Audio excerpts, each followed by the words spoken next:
la utilización Ajá. y electrodeposición. Ajá. Espérenme, electrogravimetría o electrodeposición, ¿verdad? Y luego que podemos utilizar también con espectros, que no lo vamos a usar.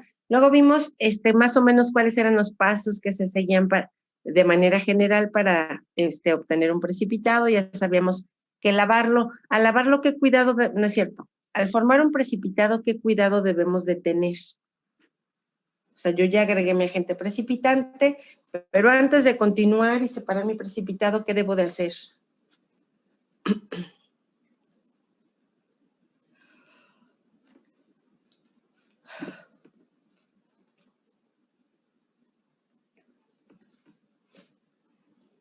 ¿Qué tenía que hacer? Agregué tantito agente precipitante. ¿Cómo sé que ya tengo suficiente agente precipitante para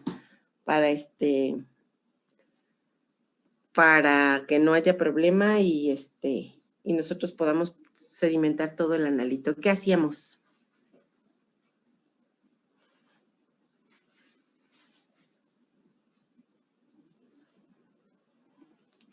¿Los escucho?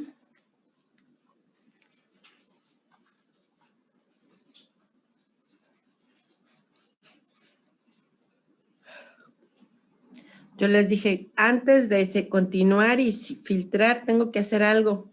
¿Cómo sé que ya todo mi analito ya está precipitado?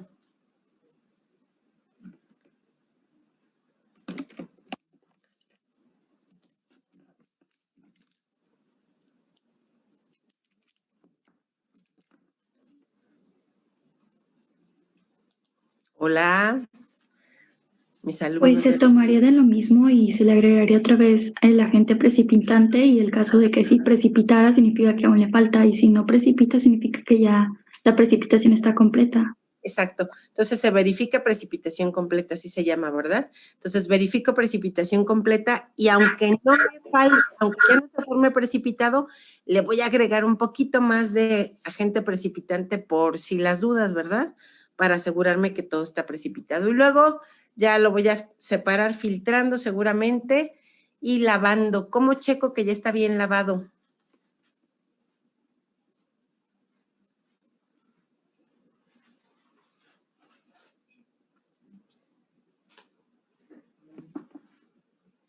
¿Cómo checo que ya mi precipitado está bien lavado?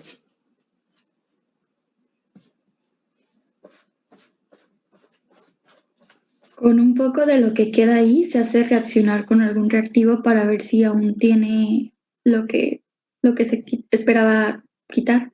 Ajá, exacto. Entonces, que le voy a agregar un agente precipitante para lo que está en solución, o sea, que nada que ver con la práctica. Agrego un agente, si se forma precipitado, quiere decir que todavía no está bien lavado. Sin embargo, cuando yo tomo las últimas gotas del filtrado, debo cuidar que mi embudo no esté, ¿qué? La punta de mi embudo de abajo no esté.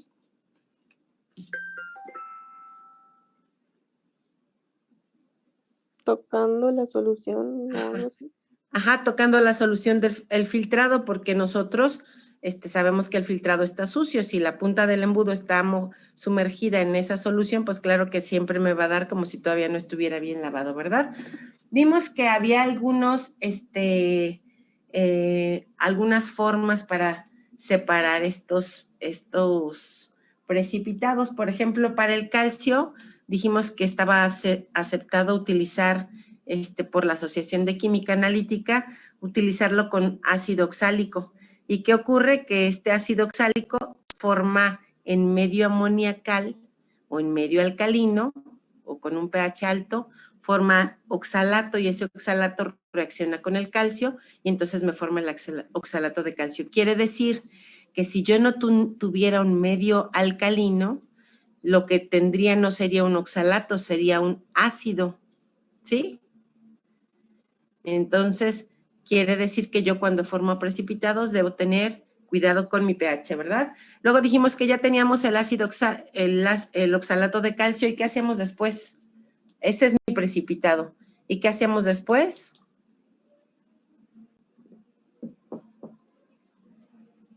¿No eran los cálculos?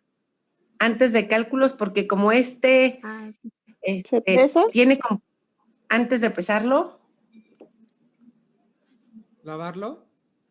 Después de lavado, Se filtraba. se calcina, ¿verdad? Se calcina para que se transforme a algo que yo pueda pesar y conozca exactamente su composición. ¿Por qué lo calcino? Pues porque el carbono y el oxígeno me van a formarse monóxidos y óxidos de carbono que se van a perder, de tal forma que yo tengo la certeza de que solamente cuando salga de la mufla lo que voy a obtener es un polvo blanco que es el óxido de calcio, ¿verdad? Y entonces ahora sí que ya sé cuánto óxido de calcio tengo, podré hacer todos los cálculos que yo quiera para determinar la cantidad de analitos. Solamente que este óxido de calcio va a estar en un crisol. ¿Cómo le voy a hacer para tener el puro peso del precipitado? Pesar el cristal antes. Ajá, solito, seco, a peso constante. ¿Y luego? Y ya luego se pesa con el Con la muestra. precipitado. Ajá, ¿y Ajá. luego? Se le resta el peso del cristal. El crisol y ya nos va a quedar el puro peso del óxido de calcio, ¿verdad? Y entonces ya ahora, una vez que sí tenemos el peso del óxido de calcio, pues haremos la determinación del analito, ya sea en porcentaje o generalmente es porcentaje lo que se indica. ¿Qué porcentaje tenemos de reactivo? O también se puede indicar cuánta cantidad por determinada cantidad de muestra. Luego vimos que los agentes precipitantes se dividían en dos tipos. ¿Cuáles eran? No eran los selectivos, Selectivos y no selectivos. específicos y selectivos. Específicos, perdón. Ajá. ¿Cuáles eran los específicos?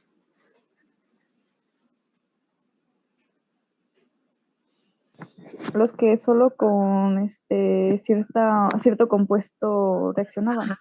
Solo con uno, ¿verdad? Y tenemos un agente específico que les platiqué. ¿Alguno que les haya puesto de ejemplo? Metilgloxima, algo así, ¿no? Metilgloxima. ¿Cómo se llamaban los otros que no eran específicos? Selectivos. Selectivos. ¿Y esos selectivos qué hacen?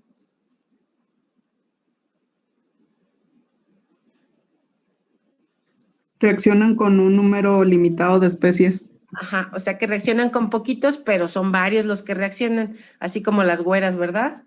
Pero, y les di un ejemplo de este selectivo, ¿cuál era? Nitrato de plata. Nitrato de plata, ¿con quién va a reaccionar? Con cloruros, con bromuros, con yoduros y con tiocianato o sulfocianuro, y con todos estos va a precipitar la plata, ¿verdad? Entonces la plata reacciona con todos estos formando compuestos insolubles, por lo tanto será un agente precipitante selectivo. Y bueno, ¿qué características va a tener ya que agregamos nuestro agente precipitante? Nuestro precipitado, pues vamos a querer que tenga partículas que se puedan filtrar, que sean suficientemente insolubles, que no reaccionen con la atmósfera y que tengan una composición conocida después del calcinado. Esto es bien importante porque si yo hago todo mi procedimiento, pero no tengo la certeza de conocer la composición de lo que sale de la mufla, entonces de nada me sirvió todo el procedimiento. ¿Hasta aquí alguna duda? No. No. Entonces, ¿cómo queremos nuestro precipitado? ¿Coloidal o cristalino?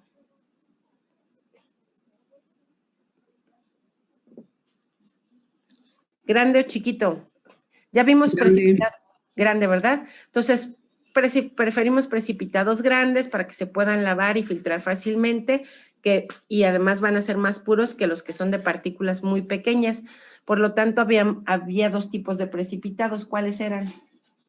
Que ya los vimos.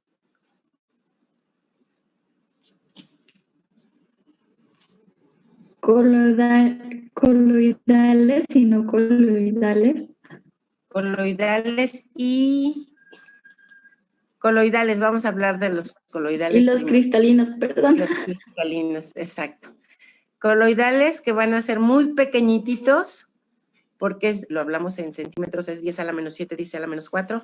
Como no se van a poder sedimentar fácilmente, pues no los vamos a poder filtrar con facilidad y además de que su tamaño es muy pequeño. Y los precipitados otros que tenemos son los coloidales, que sabemos que miden décimas de milímetro o más grandes, por lo tanto, como son partículas mucho más pequeñas, mucho más grandes, las vamos a filtrar pues con más certeza. Esto ya lo vimos, ¿verdad? ¿Sí? O sea, nada más le estoy dando así una repasadita. Vimos que aunque dependía de la sustancia que se esté formando, las características del precipitado, había algunas formas que nosotros podíamos manipular para que se formaran precipitados más grandes. ¿Qué era lo que podemos manipular para tratar de formar precipitados grandes? La concentración de Ajá, los reactivos, La temperatura. Temperatura. la temperatura, la velocidad con que se mezclan. ajá, la velocidad con que se mezclan los reactivos. Ay, no sé por qué se me pasan dos. Y entonces, debido a esto, se ha encontrado una cosa que se llama sobresaturación relativa, que es una variable, ¿verdad? Y dicen que la sobresaturación relativa, ¿eso qué me indica? O el valor de la sobresaturación relativa, ¿qué efecto tiene en nuestro precipitado o qué onda con la sobresaturación relativa? ¿Sí lo vi o no lo alcancé a ver?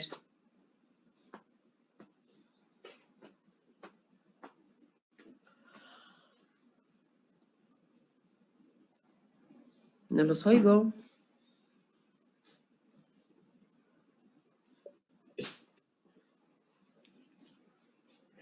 Es el efecto que Ajá, el efecto que tiene.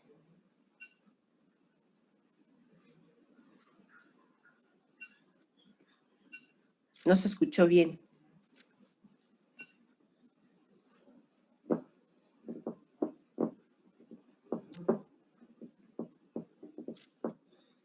Hola. tienen todas estas variables, ¿no? Ajá.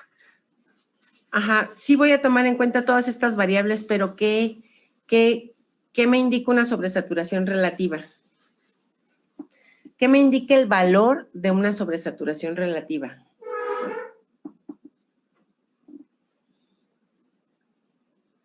Si mi resultado de sobresaturación relativa tiene un valor grande, ¿eso qué quiere decir?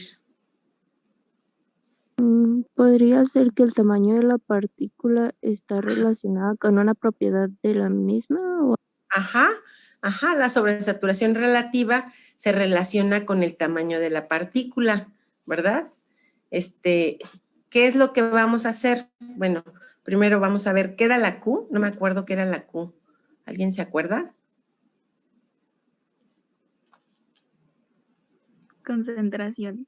La concentración de los reactivos. ¿Y qué era la S? La solubilidad solubilidad. en el Su solubilidad. Entonces, cuando yo tenga valores grandes de sobresaturación relativa, mi precipitado, ¿cómo va a ser?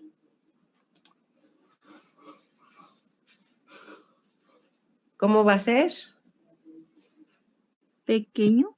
Pequeño porque es inversamente proporcional, ¿verdad? Si yo tengo un valor grande de sobresaturación relativa, el precipitado es pequeño. Y si tengo un valor pequeño de sobresaturación relativa, mi precipitado será grande, ¿verdad? Ahora fíjense bien, ¿de qué va a depender? De la concentración de los reactivos. Si la Q tiene un valor grandote, pues la sobresaturación relativa, porque a este le vamos a quitar y lo vamos a dividir, pero el valor era grandote, por lo tanto mi sobresaturación relativa me indica que mi precipitado sería coloidal. coloidal pequeño. Si mi valor de Q, porque yo estoy agregando lentamente mi reactivo, o sea que la concentración es baja, aunque le reste y le divida, pues mi sobresaturación relativa será Grande. no, si Q es pequeño porque le estoy poniendo muy poquito, mi sobresaturación relativa será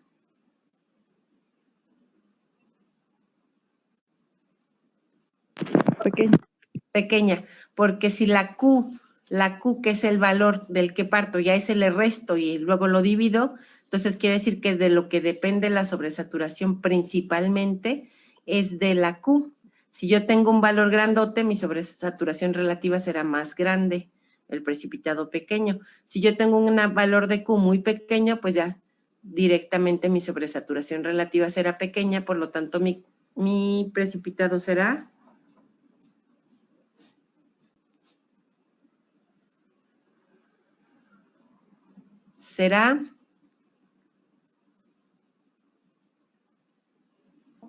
Cristalino. será cristalino, será grande, ¿verdad? Eso es la Q, pero además también tengo que ver la solubilidad. Si yo la Q la trato que sea lo más chiquito posible para que mi sobresaturación sea pequeña, pero además logro obtener valores grandes de solubilidad, pues entonces a un valor pequeño le voy a restar lo que está disuelto, no puede ser mayor que la Q, siempre es de esto, lo que se disuelve se lo voy a restar y luego lo voy a dividir entre este valor y nos daría un valor mucho más pequeño. Quiere decir que la solubilidad va a ser importante, por lo tanto es importante valorar o considerar los valores de pH, porque yo les dije, por ejemplo, en el oxalato, si no hay medio amoniacal, no va a estar insoluble, ¿sí? Entonces, a veces el pH es el que provoca que sea soluble o que sea insoluble. Cuando hablamos de la dimetilglioxima, les dije que la dimetilglioxima era el agente precipitante, pero no precipitaba hasta que se le agregaba hidróxido de amonio, ¿se acuerdan? Entonces quiere decir que el valor ahí del pH es muy importante porque depende del pH la solubilidad de tanto del oxalato como del complejo de la dimetilglioxima con níquel. ¿Hasta aquí sí? Era un repaso de ayer. ¿Sí? ¿Todos de acuerdo? Sí, maestra. Sí, ¿No hay maestra. duda? Ok. Luego vimos entonces que las variables que reducen la sobresaturación relativa será elevar la temperatura para aumentar la solubilidad, cuidar el pH para la solubilidad y reducir la concentración de los reactivos. Son las tres que nosotros vamos a tener, porque sabemos que casi siempre la temperatura influye en la solubilidad y que si aumentó la temperatura, se aumenta la solubilidad. Por eso ustedes en las prácticas que llegaron a hacer, si es que llegaron a hacer en Pharma, les decían, si no se disuelve, calienta. Y entonces algunas cosas son solubles en frío y otras son solubles en caliente. ¿Sí? ¿Hasta aquí vamos bien? Entonces por aquí les digo lo del oxalato, que es lo que ya les dije hace ratito. Entonces, si se forma ligeramente ácido, la solubilidad es moderada porque está disolviéndose poquito oxalato que está reaccionando con el calcio. Ya una vez que lo que se disolvió de ácido oxálico, bueno, que reaccionó de ácido oxálico y formó los cristales grandes, todavía me queda ácido oxálico en solución. Ahora sí voy a cambiar el pH para que entonces sí precipite todo el oxalato de calcio. ¿Sí? Porque en el examen les voy a preguntar preguntas capciosas, ¿eh? De todo lo que les voy explicando.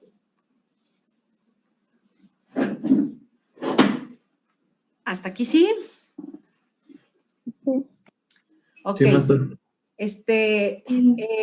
Desafortunadamente para nosotros no siempre vamos a obtener precipitados cristalinos. A veces vamos a tener que, en la mayoría se forman precipitados coloidales, por lo tanto tendremos que cuidar tanto su solubilidad y su concentración para valorar o controlar los valores de sobresaturación. Y ya les había platicado del hidróxido de hierro y el hidróxido de aluminio y de cromo, que forman precipitados coloides, ¿sí? Aquel que les dije que me podía tapar el papel filtro, ¿se acuerdan? Que teníamos que dejarlo que sedimentara y vaciar el líquido, ya después vaciar el precipitado, porque si no me lo iba a tapar, ¿se acuerdan? Bueno, y entonces ya vimos precipitados coloidales, dijimos que son partículas pequeñas, que se pueden coagular o aglomerar para tener una masa más grande y poderlos filtrar más fácil. Y esta coagulación la voy a formar agitando y calentando y adicionando un electrolito al medio. Vamos a ver cómo se va a hacer esa precipitación. Ya habíamos platicado que cuando se formaba el cloruro de plata, cuando lo vean en las prácticas de laboratorio, ¿les da Leslie a ustedes? Sí, Ok, hasta donde sé ya está haciendo videos, ¿verdad? ¿Sí es cierto?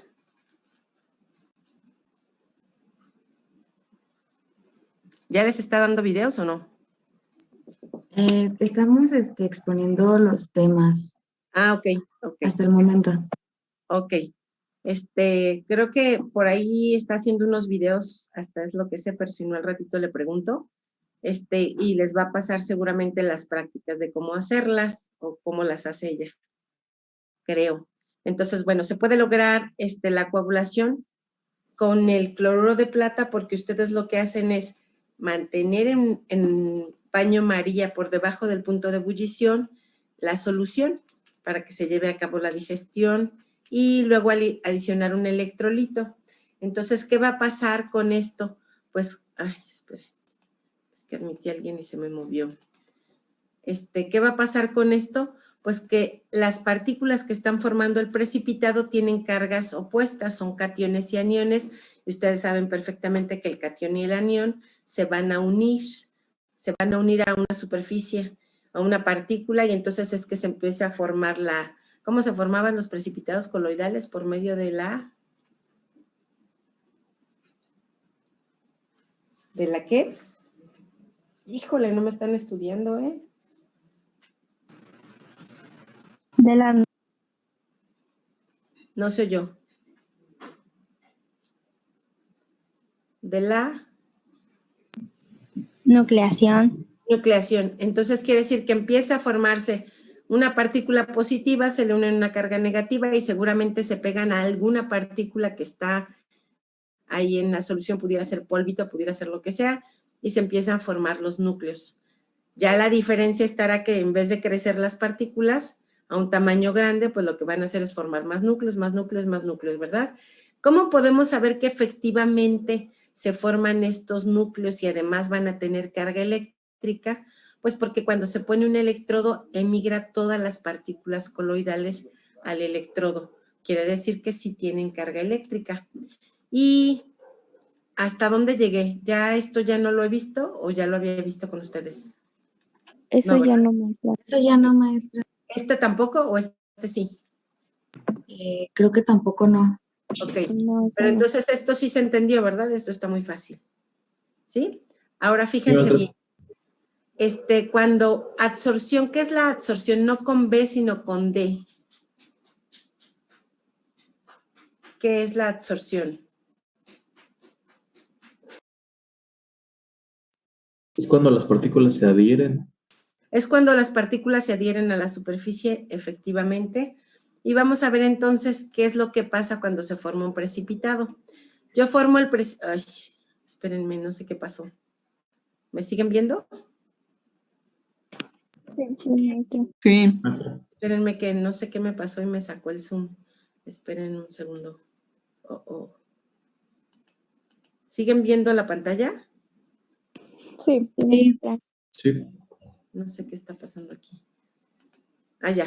¿Qué es lo que tengo aquí? Pues que se va a empezar a formar eso que les decía, se une una plata al cloro y la forma en que se unen es por la atracción de cargas eléctricas, cargas opuestas, y entonces se va a empezar a formar un núcleo, va a crecer un poquito sin llegar a ser cristal, pero sabemos que la solución se van a traer las partículas que están formando el precipitado con determinada fuerza, pero también van a poder traer partículas que están en solución con la misma fuerza que se está atrayendo estas partículas. O sea que si tengo una carga positiva y una negativa, se forma este precipitado, pero si llego a tener otra carga negativa en la solución, quiere decir que se puede pegar también aquí porque está haciendo una carga negativa igual de negativa que el cloro, por lo tanto, se puede unir aquí. Vamos a verlo en el siguiente. Bueno, no, esperen, aquí lo escribo. Vamos a verlo aquí. Por ejemplo, si yo tengo en solución, mi analito era el cloro, mi analito es el cloro. Esperen. Mi analito es el cloro, lo tengo aquí en mi frasco, tengo mi solución, Tengo el cloro y le estoy agregando nitrato de plata. Va a reaccionar el cloro, por supuesto, con la plata y me va a empezar a formar cloruro de plata. Pero la fuerza con la que se une la plata y el cloro va a ser la misma con la que se podría unir el nitrato, porque el nitrato, que ya quedó en solución, va a quedar en solución porque ya se fue la plata con el cloro, pues se puede unir también a la plata porque tiene exactamente la misma carga que el cloro, ¿sí? Entonces quiere decir que cuando se esté formando mi precipitado, se podría unir un nitrato en ese precipitado, cosa que no me conviene, porque entonces yo no estaría precipitando todo el cloro. Entonces, por eso es importante que yo lave bien mi precipitado, pero en las condiciones adecuadas. Vamos a ver, hasta aquí todos de acuerdo. Vamos a ver enseguida esto mismo para ver si queda más claro. Agrego nitrato de plata, se forma la red de cloruros de plata, pero al haber un exceso de iones cloro se adhiere el exceso a la superficie. A ver, espérenme, esto está al revés, déjenme ver. Agregar el nitrato de plata en el cloruro formando unidades la atracción. Bueno, es que esto lo estoy poniendo como si fuera la plata la que precipito.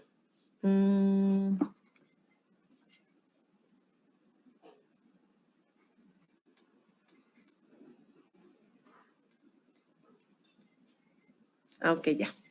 Ok, entonces fíjense bien. Cuando yo tengo aquí, estoy bien. Cuando se agrega el nitrato de forma, ok. Fíjense bien, yo tengo otra vez en mi solución mi nitrato de plata. Se va a empezar a juntar un cloro, que es mi analito, con la plata. ¿Sí? Y se unieron por las cargas opuestas, que empezó aquí. Ya se unió Pero como la plata tiene carga positiva, pues se le va a poder unir otro cloro y va a traer otra plata por las cargas opuestas y se van a empezar a formar esas estructuras cristalinas que todos conocemos y cada uno se unió a su plata, a su cloro. Va a llegar un momento donde se agotó el cloro, porque el cloro es mi analito, el cloro era mi analito, se agotó el cloro, pero yo le seguía agregando nitrato de plata porque es mi agente precipitante. ¿Sí es cierto?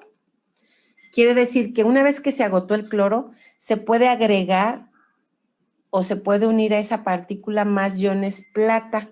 ¿Por qué? Pues porque como el cloro tiene carga negativa, se van a atraer.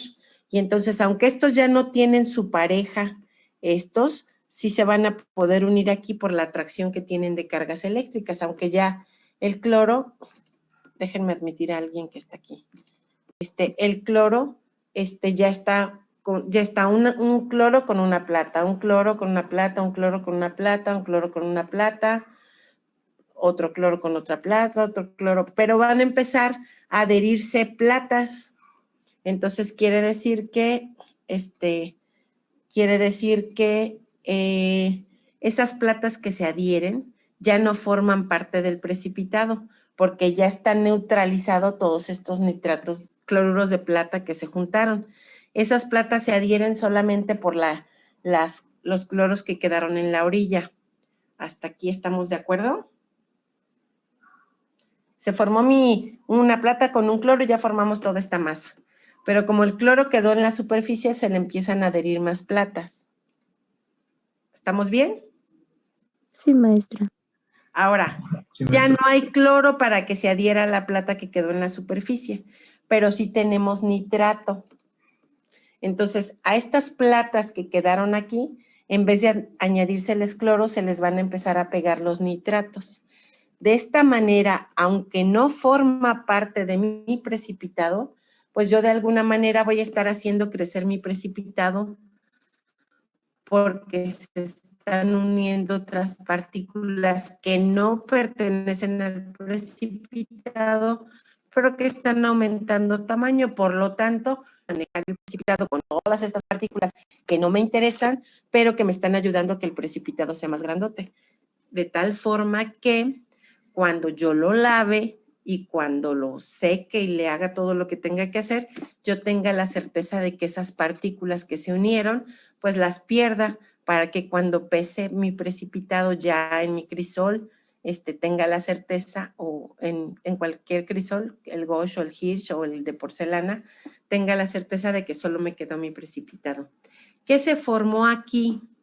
Pues se formaron primero mi núcleo, mi precipitado, y luego se formó una capa de platas, que es mi capa de absorción primaria, ¿sí? Una capa de iones que ya no formaban parte del precipitado, pero que se unieron.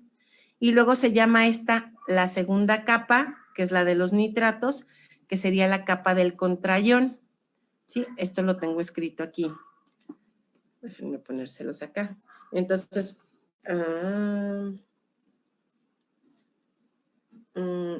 aquí. Agrego nitrato de plata y se forma la plata y se adhieren entonces todos los cloros a la superficie de la red. Pero cuando se agrega suficiente plata se forma un exceso, de tal forma que la capa de iones se agrega a la superficie del sólido, que es la que les dije, y se llama capa de absorción primaria. Posteriormente se le van a unir los iones nitrato para equilibrar las cargas y se llama la capa del contraión. Quiere decir que las platas últimas que se unieron y el nitrato no forman parte del precipitado, pero se van a encontrar en el precipitado porque yo estoy permitiendo que se queden ahí para que se aglutinen, se aglomeren y aumenten un poquito el tamaño. ¿Sí? ¿Hasta aquí estamos de acuerdo? ¿Qué voy a hacer cuando... ¿Sí? Sí, maestra. Ok. ¿Qué voy a hacer cuando puede ocurrir esto? Cuando apenas está formando mi precipitado. Puede ser que antes de que se forme el núcleo del tamaño que iba a llegar, se empiecen a unir los nitratos. Eso no me conviene porque entonces las partículas quedarían más pequeñitas. Por eso es que voy a dejar en digestión. Voy a dejar a temperatura alta, sin que llegue a ebullición en baño María, y luego lo voy a dejar por lo menos 24 horas para que el precipitado se forme, se redisuelva de tal forma que vaya siendo selectivo y se vayan uniendo los cloros, porque finalmente el cloro es más electronegativo que el nitrato. Entonces, se puede unir el nitrato, pero una vez que se redisuelva el precipitado un poquito, se le pega el cloro y entonces ese cloro ya se va a unir porque es más electronegativo, aunque tenga la misma cantidad de carga que el nitrato, y se esté formando un precipitado más puro. Pero tengo una capa de plata y una capa de nitrato. ¿Cuándo voy a perder yo estas capas, estas dos capas, la de absorción primaria y la del contraión? Pues cuando lave y cuando calcine. Ahorita vamos a ver qué más. Entonces quiere decir que tengo yo esta doble capa que ejerce una repulsión y evita que las partículas se aglomeren cuando están apenas formándose. Yo una vez que se formó, sí me